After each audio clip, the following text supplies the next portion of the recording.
Hi, we're here at Chaffee Zoological Gardens, and this is our very first edition of Let's Do the Zoo on Channel 14. My name is Lynn Myers. I'm a senior keeper here at the zoo, and along with me is... I'm Bruce Campbell. I'm a docent at the zoo. What's a docent? I'm a volunteer educator. I'll tell you more about that later. Okay, well Bruce, you know what? You have to tell me later because there's a lot of exciting things going on at the zoo today, and I think we should get going. Come on. Okay, let's go to the reptile house. No, we can't go to the reptile house. Why not? Because we have to go to the elephants first. How come? I'll show you. Come on. Okay. Well, we can go to the reptile house on our way. Elephant will stand so proud, give and sing when they hoot out loud. If you don't believe it's true, come on, let's do the zoo. Cockatoo will tell you that giraffe's neck is long. Camel riding through the zoo while the hippo sings along. Bring your family, come right in. You're always welcome here, my friend. Every word I say is true. Come on, let's do the zoo. I've lost Lynn. I wonder where she could be. There's Ralph. I think I'll ask him. Hi, Bruce. Ralph, how you doing today? Terrific. How are you doing? I'm doing great. Good. Thank Good you. to see you. I'm looking for Lynn. Have you seen her? Oh, she is so busy. She could be about anywhere, but you might try elephants. Okay, I'll do that. This is Ralph Waterhouse, the director of the Chaffee Zoo. Ralph, you got a minute? I'll take a minute for you, Bruce. How's the zoo doing right now? Well, the zoo is doing well, and it needs help. We're doing very well because we've just recently completed some benchmarking studies, which is, I know what you want to hear about today, but it's a study of comparison of zoos all over the entire country and looking at how well our zoo is doing balanced against those other zoos. And what we're so happy to say is that every way that information is sliced and diced, the Chaffee Zoo operates with a smaller budget, with less staff, provides the public with more animals and a much more enjoyable experience than other comparable zoos all over the country. But on the other hand, that same information tells us that we have a huge way we can go. There's a lot of room for improvement, and that's where we need additional help. We need more people to join the Zoo Society. We need more businesses to begin to become sponsors for exhibits at the zoo and donate for new major projects. So we're doing great, and we need more help to be able to do better. So tell me, Ralph, what's coming up in the future for the zoo? Well, Bruce, we have a fabulous master plan that was developed in the mid-1990s. That will be updated soon, but that plan would allow the zoo to be able to expand each of the animal exhibits, make everyone larger for the animals, make each one more natural habitat that makes them so much more interesting for all the visitors and much more educational for all of the children that we have coming in school groups. We have exhibits that are going to expand the giraffe area into a very large African veldt, and that would incorporate the zebras, the ostrich, the antelope, the giraffe into an acreage of maybe 20 acres in size. Much larger exhibit for the chimpanzees, much larger exhibit, and allow us to be able to bring back lion, and not just as a single lion, but bring back a whole pride of lions, which could be really neat. It's so much more fun to see the animals more like they're found in nature, as some of the newest exhibits at the zoo really do an excellent job of. I'm sure that you'll be looking at those in future episodes to come, because we have some fabulous new exhibits that visitors just love today. I'd really, really like to see a whole pride of lions here. That would be fabulous. Wouldn't that be neat? It would really be neat to have that kind of thing. And with new exhibits, then you'd be able to get rid of some of the old concrete barren areas that the animals don't have much fun in. We would get rid of all of those, because some of those exhibits date back to the 1940s. Some of the oldest markers in the zoo date back to the 1930s. But even some of the exhibits that people think of as new, such as the elephant exhibit was built in 1982. So while many people think of Nosey's new exhibit as being very new, it's already 20 years old. And it's already well behind the times of what other zoos are doing. It's small for the elephants. We know that. We know that someday we're going to need to expand it very greatly.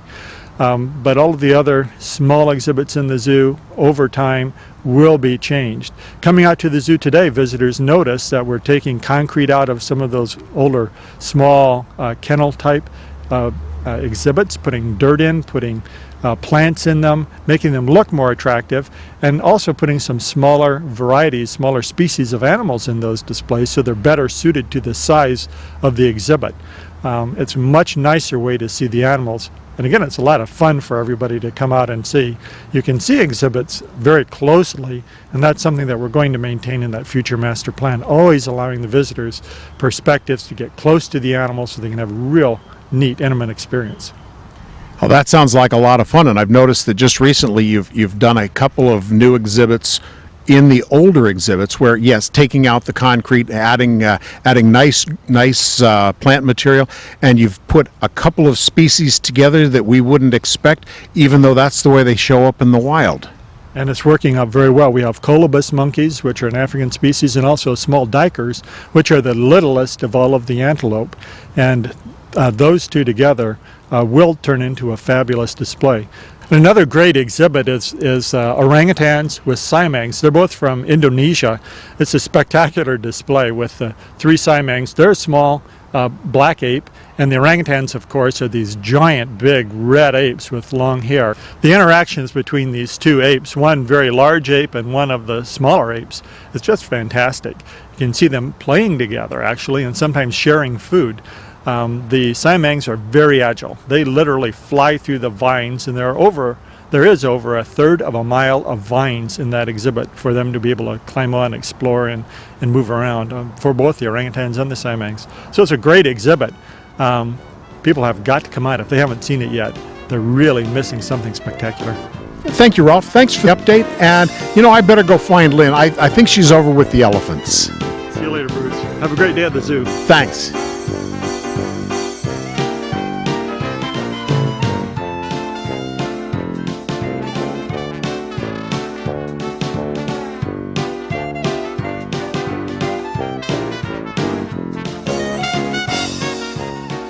Oh, we finally made it. We've made it to the elephants, and I have no idea where Bruce is. But we're here, and we're here with Kim Cook. She's been here a very long time at the zoo. Kim, how long?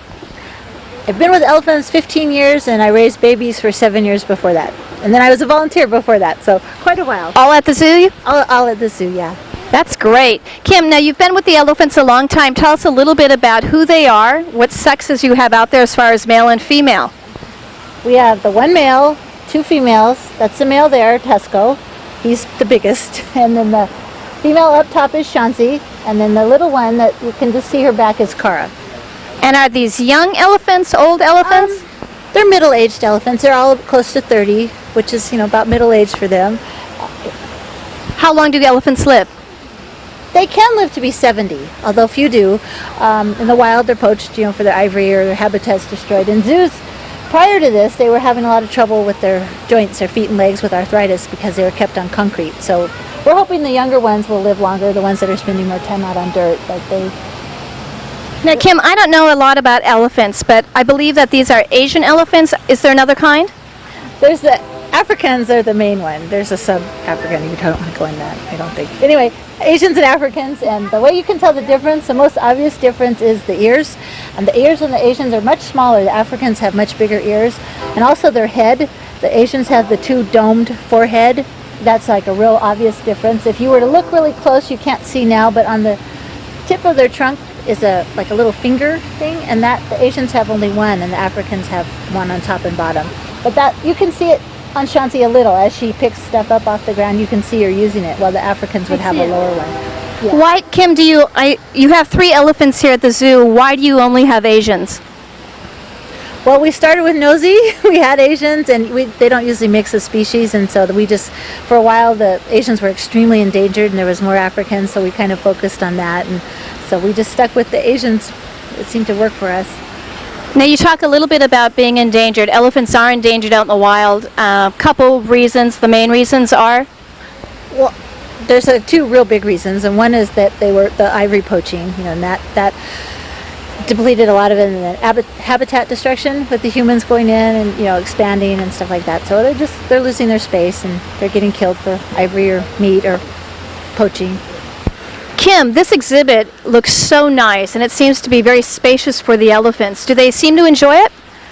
They do enjoy this exhibit. There's, a pool to swim in and a lot of dirt that they can do their own skincare and things to rub on. It's not as big as we would like. I mean, it's certainly bigger than a lot of zoos have, but they could use a lot more, and it would be nice to have even more room. But this is a big exhibit, as zoo exhibits go, and they get to do, there's a lot of things for them to do. Dirt throwing, they can bathe in the mud when we give them a mud bath, and swim if they wish.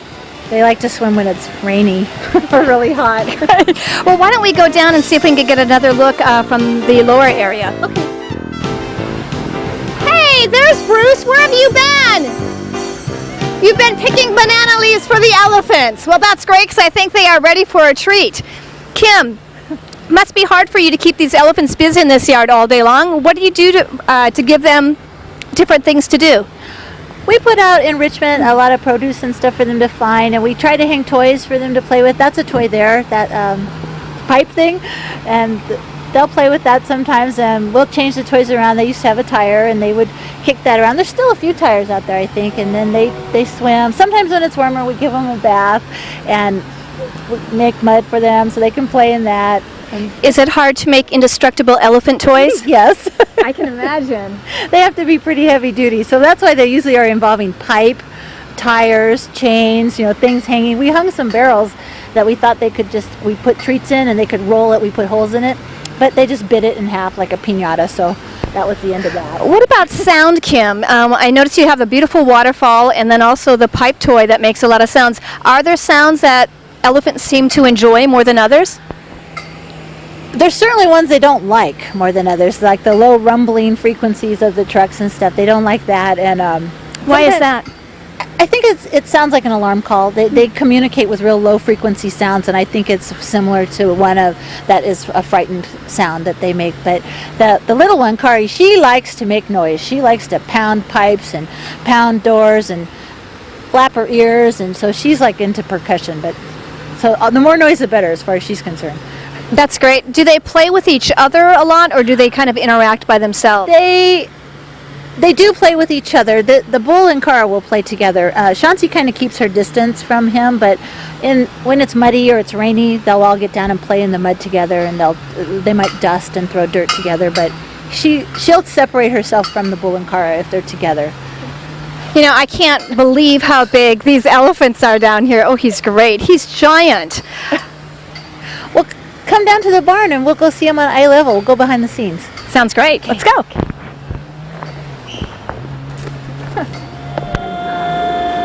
the bars.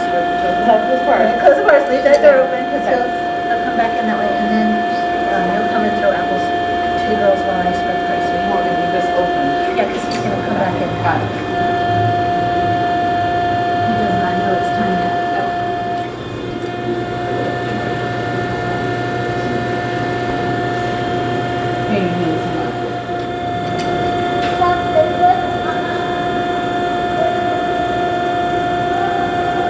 So, Kim, can I come?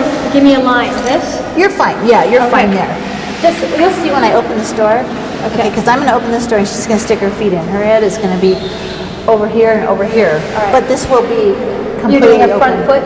Yeah. All right. Yeah. So we're going to open this door and then we're going to have Kari. Hey, Kari. Kari, come here. Move up. Look. Come on. Okay, Kim, so right now we are doing elephant foot care. Good girl, rested. Yes, we are. She is putting her front foot up so we can wash it. We do this every day on all the elephants. And the reason we do this is so we can check, well, to clean them for one thing. And plus we can check to make sure there's no foreign objects, there's no cracks that are developed, no rot. And sometimes they need their feet trimmed. They need their nails filed or their foot rested. Good girl. And you take your attention off of her. She thinks you're done. Now, Kim, you do a lot of foot care. Foot, darling. Move up, foot. Now, Kim, you said you do elephant foot care every single day. What happens to an elephant's foot out in the wild? They take care of a lot of that by walking. Elephants walk 25 miles or so every day. And if they get a crack in the wild, that's one of the ways elephants die. There's not too many predators on elephants, so that's one of the ways that, But here we don't like that to happen, so we're very careful. All right, Kailu. All right, change foot. Sorry. That's fine. That's Kari, fine. move up. Come on, foot. Good girl. Good. Rest it. The clicker is a bridge. We use that as a training bridge to tell them, yes, that's exactly right. You did it right, and now there will be treats, a reward, the great. positive reinforcement. That's great. So you wash the feet, you trim the toenails if needed, you trim the pad underneath the foot to keep Yes. that down so it doesn't overgrow, and then just check the foot for injuries. Right. Now, is this a job, does your veterinarian also come down and take a look at the feet, or you only report problems with Just the problems, feet if yeah. needed? She wouldn't have time to do this every day on all the elephants, so that's part of the keeper's job. Right, foot, there, good, rest it. Do you think the Good girl. elephants enjoy having their feet done? I think they like the apples. Oh, Kari, put your foot up, good. And I do think they like it. They like the attention that they get while we work them. And like I said, they're doing this because they want to. We have no way to make them, and so steady, foot, good girl, steady. That's great. Before you had your protective contact wall, did you do this too? Yes, we did. We went in with them and had them put their foot on blocks, and it was faster because two people could work 2 elephants at the same time. But we still get the feet taken care of, and it all works out. And this is safer. It's much safer. Kari, put your foot up, rest it. Good girl. All right, good girl. All right, Kari, you're all done. You're all done. Good girl. That's great. Now this wall, because you have like an upper and lower area of this wall, it enables you to do all different types of trainings with the elephant. Yes, it does. She wants us to do her feet some more. She's not done. Yeah, she would like some more footwork. All right, kiddo. What we'll do now is I'll open the top one. I'll show you how we use her ear to take blood Okay. from it. What are we going to do now? I'm going to have her come up here and present her ear to us. Kari, move up.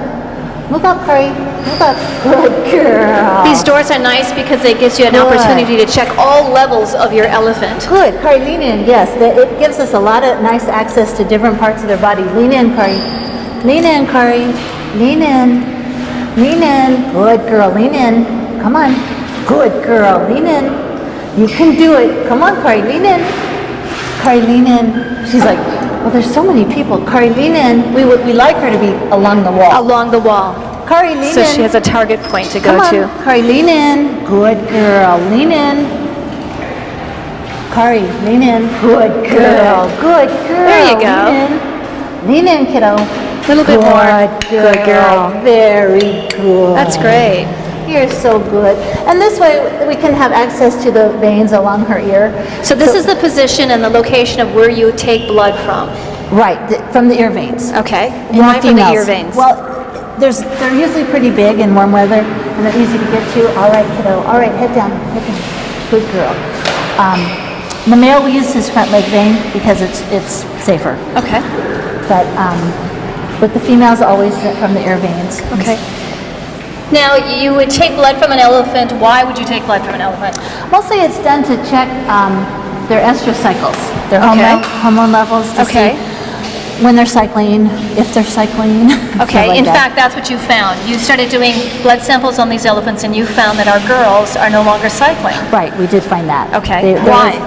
Well, we didn't know, so we had to call Dr. Hermes from Berlin. He came and he did ultrasound on the elephants and found out that there's cysts on their uterus and their cervix, and they're They're non-breedable. no longer cycling. Yeah, they're Now, non-breedable. is that something that can be fixed? No.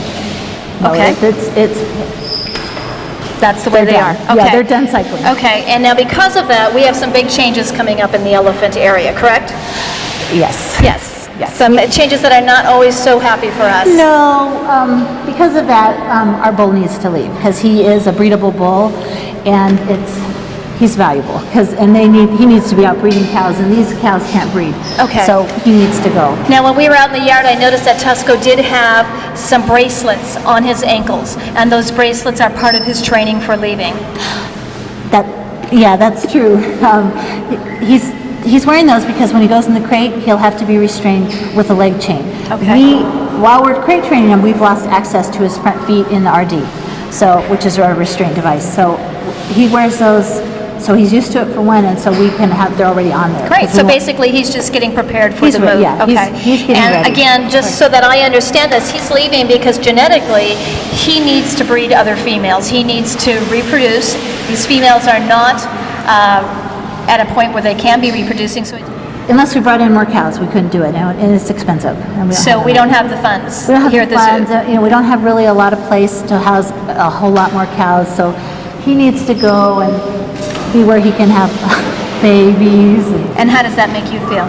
Sad. We like him. We Yeah. love him. He's a really good bull, but at the same time, we also know he needs to be out there because he's being wasted here. He's just he needs to be.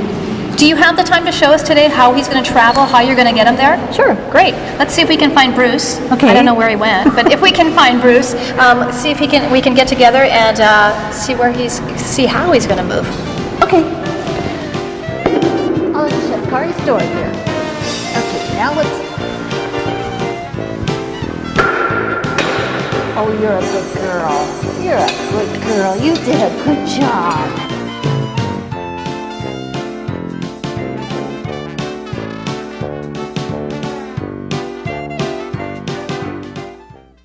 The kangaroo jumps up and down. The turtle crawls up on the ground. If you don't believe it's true, Come on, let's do the zoo. Dr. Two will tell you that giraffe's neck is long. Camel riding through the zoo while the hippo sings along. Bring your family, come right in. You're always welcome here, my friend. Every word I say is true. Come on, let's do the zoo.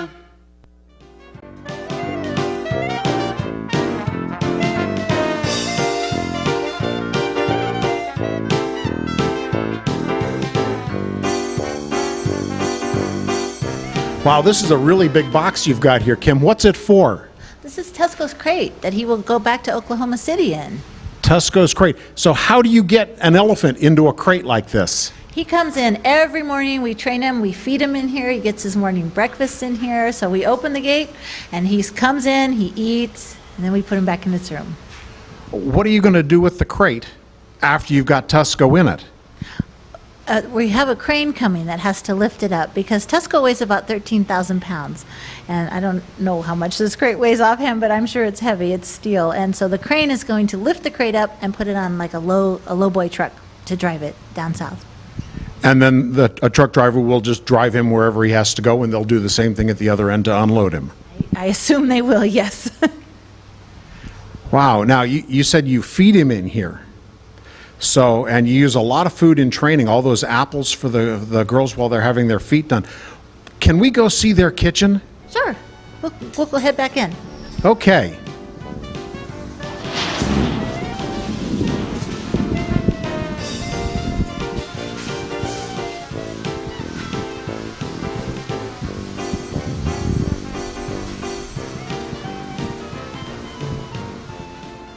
And here we are in the kitchen. Kim, how long, look at all this produce you've got here. How long is this going to last you?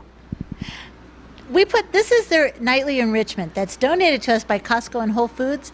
So it looks like a lot of food to you, but this lasts about 10 minutes out in the yard when we put it out.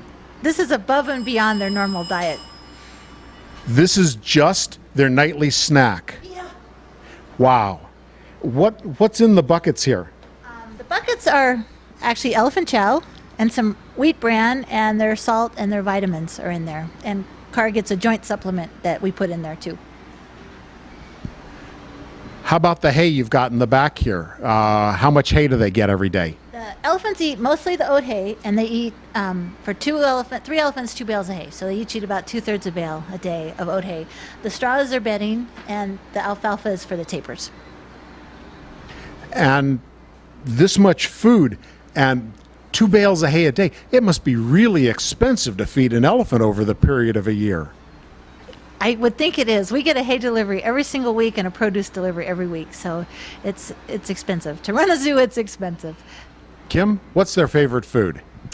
So far, the only thing we found they don't like is asparagus. So otherwise, anything else, lemons, we put it out, they eat it. And they'd love it. Don't like asparagus. Well, you see, the elephants really are smart. Kim, I'd like to thank you for the time you spent with us today. You've been at the zoo, you say, about half your life, and you know so much about elephants. This has just been a fabulous, fabulous trip back here to see all the things you do, and we really appreciate that. And really, good luck with the Tusco move. Well, thank you, Bruce. We'll keep you posted. We'll be right back.